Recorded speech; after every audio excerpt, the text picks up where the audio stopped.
is aflame. All the peoples of the United Nations are fighting the savage enemies of freedom. In many lands, towns are ravaged, countrysides laid waste by ruthless Axis hordes. Farms, cattle, and crops have been destroyed. Ruin, destitution, hunger stalk the helpless victims of the cruel aggressor. But in their darkest hour comes a light of hope, a light that must grow stronger and will grow stronger. It is the hope of American agriculture. Though this nation must fight to keep invaders from its own shores, its farmlands are abundant, greater even than the areas of Norway, Sweden, Denmark, Spain, Portugal, France, Switzerland, Great Britain, Poland, Czechoslovakia, Belgium, Holland, Yugoslavia, and Greece. And spread over this vast land are the farmers, their wives and their children.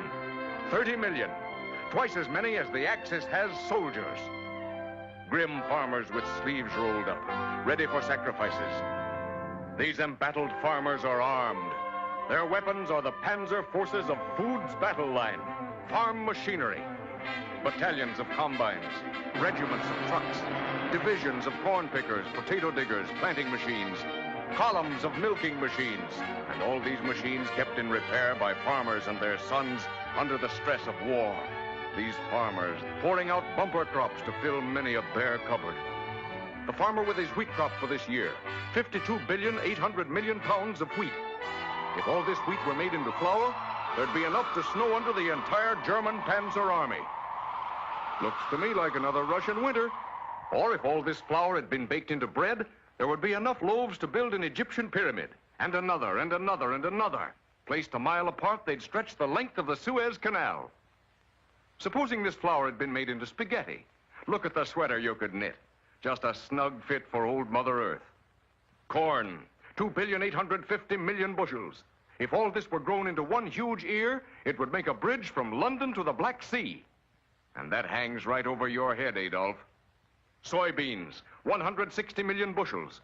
Ground into flour, it would make a loaf that would fill Red Square in Moscow.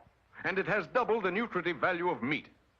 Potatoes, 30 billion pounds, just about twice as high as the Rock of Gibraltar. Some potatoes. Here we have the Matterhorn in Switzerland, and this year's crop of tomatoes, 1,800,000,000 pounds. Vegetables, all kinds of them. There'd be enough to cover the wall of China, 1 billion bushels of them.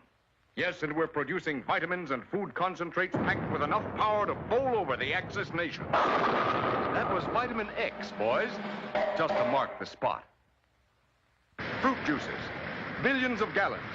If pressed from our fruit crop of 35 billion pounds, there would be enough to keep old faithful Geyser gushing for nearly 4 months. Or if all the fruit were made into one enormous pie, it would measure 25 miles in diameter. My, what a time a pie thrower could have with that. Milk, 125 billion pounds of it. If all this flowed over Niagara Falls in a steady stream, it would generate enough electricity to light every factory in New York for 1 hour. And besides, we'd have enough to give our children free milk with school lunches. Or should we churn this milk into butter? War-flooded fields of Holland could be reclaimed by dikes it would build. And if made into cheese, it would make a piece equivalent to this much of the moon. Just imagine a fire made from 4 volcanoes the size of Vesuvius, and a griddle 500 square miles in area. That's what it would take to broil the 30 billion pounds of meat American farms are producing. This little girl, grown plump on a diet of our 11 billion pounds of fats and oils, would outweigh 100 super dreadnoughts. And what's more, she'd black out all of Berlin. American hens are busy, too, laying 50 billion eggs. If all these were made into one huge fried egg, it would cover all the United States and Canada. And don't forget, we have enough bacon to go around it.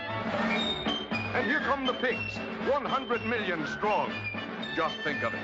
2 pigs for every person in Great Britain and Ireland combined. Who's afraid of the big bad wolf? Not the farmer of the United States who works and sacrifices to fill the holds of victory ships. Ships turned out by men and women working night and day. Ships that must be fought through dark oceans where submarines lurk. Ships guarded by aircraft, more and more of them. Ships protected by the blasting fire of men of war. Ships loaded with food for freedom, produced, fought through, and delivered to all who fight. for the freedom of speech, freedom of worship, freedom from want, freedom from fear. Under this insignia is shipped food that will win the war.